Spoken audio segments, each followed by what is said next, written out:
이 아침에도 천국을 향해서 힘차게 달려가시길 바랍니다. 오늘 우리가 요한복음 23번째 시간으로 생명의 떡이라는 제목으로 같이 말씀을 나누도록 하겠습니다. 예수님께서 썩을 양식을 위해 일하지 말고 영생하도록 있는 양식을 위하여 하라 하시면서 이 양식은 인자가 너희에게 주리니 인자는 하나님 아버지의 인치신 자니라 하셨습니다. 하나님의 일은 하나님이 보내신 일을 믿는 것이 하나님의 일이라 하시면서 예수 그리스도가 우리에게 영생을 주시기 위해 하늘에서 내려오신 생명의 떡이요 양식이라는 것을 믿는 자는 구원함을 얻을 것이라 그렇게 말씀하셨습니다. 오병이어의 표적을 보여주신 이유도 그것 때문이라고 말씀을 드렸어요. 예수님께서 바로 하늘에서 내려오는 생명의 떡이시라는 걸 가르쳐 주시기 위해서. 그래서 빌립이 조금씩 먹을지라도 그들이 200데나리온에 되는 떡이 필요합니다 할 때 예수님은 그들이 원하는 대로 풍족하게 먹이고 12광주를 남기셨다 그러셨어요. 그런 것처럼 우리들에게 생명의 떡이신 예수님이 찾아오시면 우리가 원하는 대로 풍족함을 누리게 하신다 그랬어요. 그래서 목마르지 아니하고 배고프지 아니하고 우리가 항상 예수 그리스도 안에서 풍족한 은혜를 누리는 삶을 살게 된다. 그래서 요한복음 4장에서 그 수가성 여인이 물을 뚫어왔다가 뭐 했어요? 양동이를 던져주고 마을로 들어가잖아요. 이 물이 아니어도 더 이상 나에게는 이 갈증을 해결할 수 있는 생수가 있다는 걸 알려주기 위해서. 그렇기 때문에 예수 그리스도 안에 있을 때 우리 영혼은 참된 만족과 기쁨을 누릴 수 있는 것입니다. 우리는 그 예수 그리스도 안에 살아간다는 것이 영혼의 만족과 기쁨을 누리며 살 때 그것이 우리에게 확신되어지고 우리에게 기쁨이 되는 것입니다. 하나님은 내 백성이 지식이 없으므로 망한다 그러셨어요. 그렇기 때문에 하나님을 아는 지식이 있어야 한다. 여호와를 알자, 힘써 여호와를 알자. 그 말을 곡해했던 유대인들과 바리새인들은 하나님의 말씀은 열심히 연구하는데 누구에게 오지 않는다 그랬어요? 예수 그리스도에게는 오지 않는다 그랬어요. 이 말씀이 누구를 말씀하고 있는지에 대한 바른 지식이 없기 때문에 그들은 지식적으로 성경을 연구하여 하나님의 말씀이 아닌 사람의 가르침을 따르는 사람들이 되어버렸어요. 요한복음 17장 3절에 영생은 유일하신 하나님과 그 보내신 자를 아는 것이 영생이라 그러셨습니다. 그 안다는 기노스코라는 단어가 우리가 지식적인 알미 아니라 경험적인 알미라 그랬어요. 그 하나님을 만나서 하나님과 함께 살아가면서 하나님을 경험하고 하나님을 체험하면서 그 하나님께서 어떤 분이신지를 우리가 경험하게 될 때 우리는 영생을 누리게 된다 그랬습니다. 그래서 제가 어저께 저녁에도 수요 예배하면서 그랬어요. 우리는 이 세상에서도 실력대로 누리는 것처럼 하나님께서 우리에게 주신 그 은혜를 풍족히 누리는 삶은 하나님을 풍성히 아는 만큼 더 풍성하게 누릴 수 있다라고 말씀을 드렸어요. 그렇기 때문에 하나님을 알아가면서 그 영적인 부요함과 풍성함을 느낄 때 우리에게 영혼의 갈증과 배고픔은 해결되어져 가는 그런 은혜를 경험하게 되는 겁니다. 그걸 요즘은 내적 치유라는 표현을 쓰기도 하고 그렇기 때문에 예수를 믿으면서 신앙생활하는 사람들은 그 은혜 속에 그러니까 성경대로 정상적인 신앙생활을 하는 사람들은 내적인 치유가 날마다 일어날 수밖에 없어요. 왜냐하면 우리의 옛사람을 벗어버리고 새사람을 입는 삶이 바로 내적인 치유이기 때문에 그래요. 그렇기 때문에 우리는 우리 안에 덮고 있던 에스겔 38장에 있는 그 에스겔 30장의 마른 뼈들과 같이 그 무덤 속에 있던 자들이 무덤이 열려 거기서 자유함을 얻게 되는 그런 놀라운 은혜들을 우리의 삶 가운데 경험하는 겁니다. 오늘 본문 40절에 하나님의 뜻은 아들을 보고 믿는 것이라 그러셨고 39절에도 나 보내신 이의 뜻은 내게 주신 자를 하나도 잃어버리지 않고 마지막 날에 다시 살리는 이것이니라. 주님 분명히 말씀하세요. 39절 40절에 아버지의 뜻이 무엇인지 그리고 나는 38절에 나 보내신 이의 뜻을 행하려 함이니라. 나 보내신 이의 뜻이 뭐라고요? 아버지께서 내게 주신 자를 하나도 잃어버리지 않고 마지막 날에 다시 살리는 것, 그들에게 영생을 주는 것, 그것이 내 아버지의 뜻이다. 그렇게 말씀하셨어요. 그렇기 때문에 하나님의 뜻이 하늘에서 이루어진 것처럼 땅에서 이루어지기 우리는 뭐예요? 날마다 기도하지요. 그리고 예수님께서 하늘에서 내려오는 떡이라 말씀하심을 듣고 유대인들이 수군거려요. 수군거렸던 이유는 예수님의 말을 믿을 수가 없었기 때문이에요. 예수님의 말을 믿을 수 없었던 이유는 딱 하나입니다. 그들이 알고 있었던 선지식, 먼저 알고 있는 지식 때문이에요. 그들은 예수님이 요셉의 아들이라는 걸 잘 알고 있었어요. 저 갈릴리 요셉의 아들 아니냐? 너무나도 잘 알고 있었기 때문에 그들이 알고 있는 그 선지식이 예수님이 하늘에서 내려오는 영생을 주는 떡이라고 하는 그 말씀을 믿지 못하게 가로막는 거예요. 이 참 안타까운 모습인데, 예수님께서 공생애를 시작하셨을 때 예수님의 가족들도 예수님이 찾아와서 뭐라 그랬어요? 예수님이 미친 건 줄 알았어요. 제정신이 아니다라고 생각했다고요. 그런데 그렇게 자신들의 형이요, 자신들의 가족이요, 자신의 아들이었던 그 예수님이 주요 메시아 되심을 믿게 되는 건 어떻게 가능해요? 성령으로 말미암지 않고는 불가능해요. 그래서 예수님의 동생이었던 야고보가 성령이 임하자 뭐해요? 예수 그리스도가 나의 주 되신다라고 고백할 수 있게 되는 거예요. 그것이 영적으로 눈이 열려지지 않으면 영적인 장님이 되어 살아갈 수밖에 없어요. 우리들도 마찬가지입니다. 하나님의 말씀을 받고 믿는 데 있어서 우리가 알고 있는 선지식이 깨어지지 않으면 예수님을 믿을 수가 없는 거예요. 이 세상의 사람들은 예수님을 세상의 세계의 5대 성인 중에 하나다, 성인 군자 정도로 생각하는 사람도 있고, 예수님은 그냥 선지자다. 이 유대인들처럼 예수님은 어떤 우리를 구원하기 위한 선지자로 왔지 메시아는 아니다. 그렇게 생각하는 사람들도 있고, 선생 정도로 생각하는 사람들도 있고, 그런 것들이 깨어지지 않으면, 그래서 고린도후서 10장에 보면 4절과 5절에 우리의 싸우는 무기는 육신에 속한 것이 아니요 어떤 견고한 진도 무너뜨리는 하나님의 능력이라.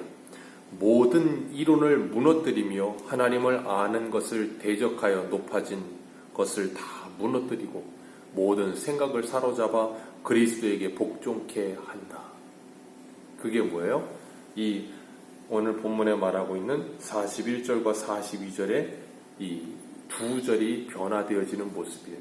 예수가 요셉의 아들 아니냐? 그러던 사람들이 예수가 바로 나의 주시다라고 고백할 수 있는 건 하나님의 능력 외에는 불가능한 일이에요. 그렇기 때문에 그들이 수군거릴 수밖에 없는 겁니다. 우리는 하나님의 은혜를 받지 못하면 수군거리는 인생이 될 수밖에 없어요. 왜냐하면 믿어지지가 않거든요. 그러나 하나님의 은혜를 받으면 수군거리는 인생이 아니라 하나님의 말씀에 순종하는 인생이 되는 거예요. 그것이 하나님의 뜻이라고 39절에도 주님은 말씀하셨어요. 우리 한 군데만 보겠습니다. 고린도전서 1장을 한번 보겠습니다. 고린도전서 1장입니다.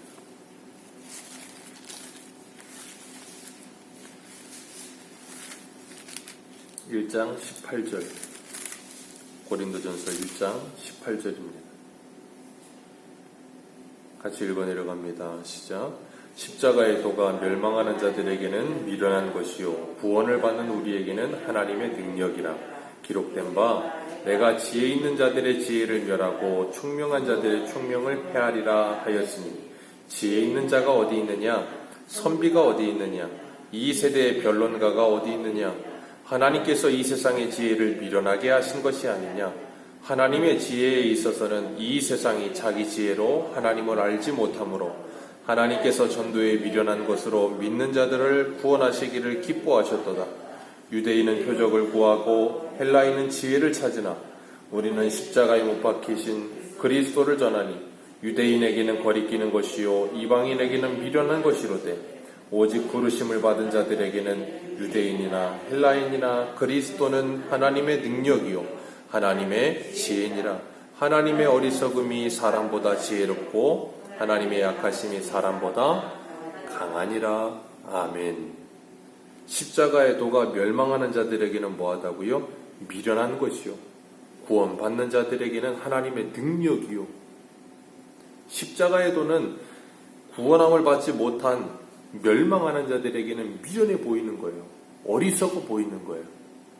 그러나 구원함을 받는 지혜는 이 세상의 지혜로 될 사람이 없다는, 지혜는 어디 있냐, 선비가 어디 있고 변론가가 어디 있냐, 하나님을 아는 지혜가 이 세상에는 없다는 거예요.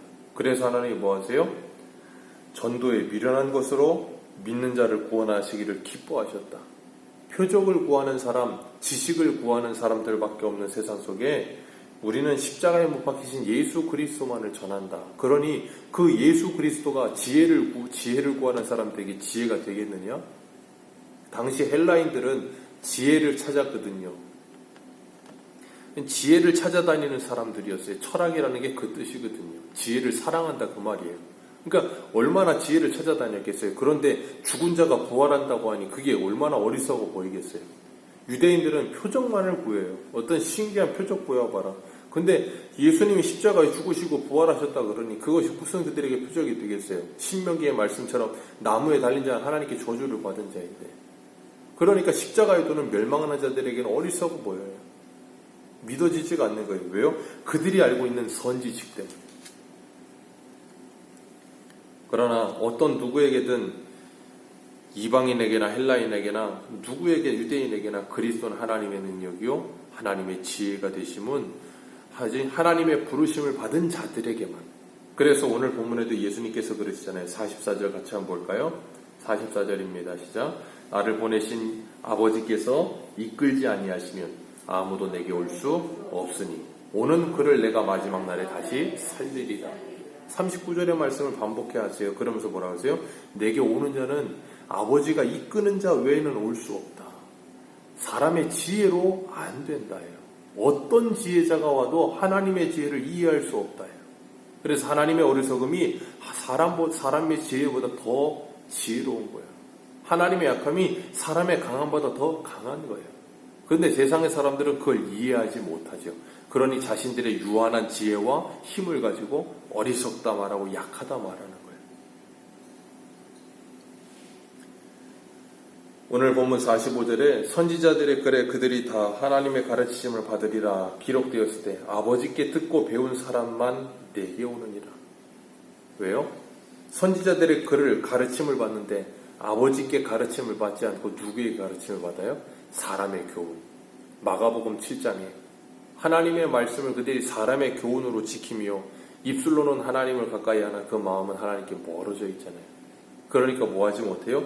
아버지께로 올 수가 없는 거예요. 그래서 예수님께서 우리에게 말씀하시는 거예요. 하나님의 말씀을 믿고 구원함을 받는다는 것은 하나님의 은혜요. 그리고 하나님께 부르심을 받은 사람들은 오직 예수 그리스도만이 우리의 소망 되심을 날마다 보여 전하는 거예요. 어떻게 보이는데도요? 어리석어 보이는데도요.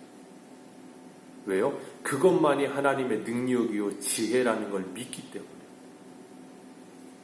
그러니까 세상 사람들이 보기에는 어리석어 보이고 뭐 이상한 소리만 하는 것 같고, 그런 은혜를 받은 사람들만이 예수님을 생명의 떡으로 알고 영생을 누리며 갈증과 배고픔이 해결된 삶을 살아요. 그러니까 우리가 세상 사람들이 볼 때 어리석어 보이는 우리가 그들에게 복음을 전하며 그들에게 영향을 미칠 수 있는 유일한 방법은 하나밖에 없어요. 우리 영혼의 갈증과 목마름이 해결된 것을 그들에게 보여주는 것. 믿음은 바라는 것들의 실상이고 보지 못한 것들의 증거이기 때문에 내가 그런 삶을 살 때 그들에게 뭐 하게 되냐면 그게 어떤 능력이 되고 그들에게 어떤 뭐라 그래야 될까요? 너희들이 보여봐라 할 수 있을 만한, 그것이 우리가 세상에 보여줄 수 있는 건 아무것도 없어요. 내가 누리는 은혜를 그들이 내 삶을 통해 보는 것밖에 없는 거예요. 그러니까 하나님의 나라는 말에 있지 않고 능력이 있다고 고린도전서 말씀하시는 것처럼 우리가 하나님의 나라를 누리는 삶을 그들에게 우리의 삶을 통해 보여주는 것 외에는, 그래서 우리는 그리스도의 향기요 그리스도의 편지가 되어 세상 사람들에게 일켜지는 겁니다. 예수 믿지 않는 세상 사람들이 성경 읽는 사람? 간혹 있어요. 성경책을 소설책 읽듯이 읽다가 예수를 믿는 사람도 있습니다. 그러나 거의 대부분의 사람들은 성경을 읽지 않습니다. 성경이 무엇인지도 몰라요. 그들이 읽는 건 누구를 읽냐면 예수를 믿는 우리들의 삶을 읽어요. 우리가 바로 하나님의 말씀이 되어 오늘도 이 세상에서 하나님의 생명의 양식 되신 생명의 떡 되신 이 말씀을 풍족히 받아 먹어 누리며 그 은혜를 세상의 사람들에게 흘려보내는 하나님의 복의 통로들 되시기를 주님의 이름으로 축복합니다. 기도하겠습니다.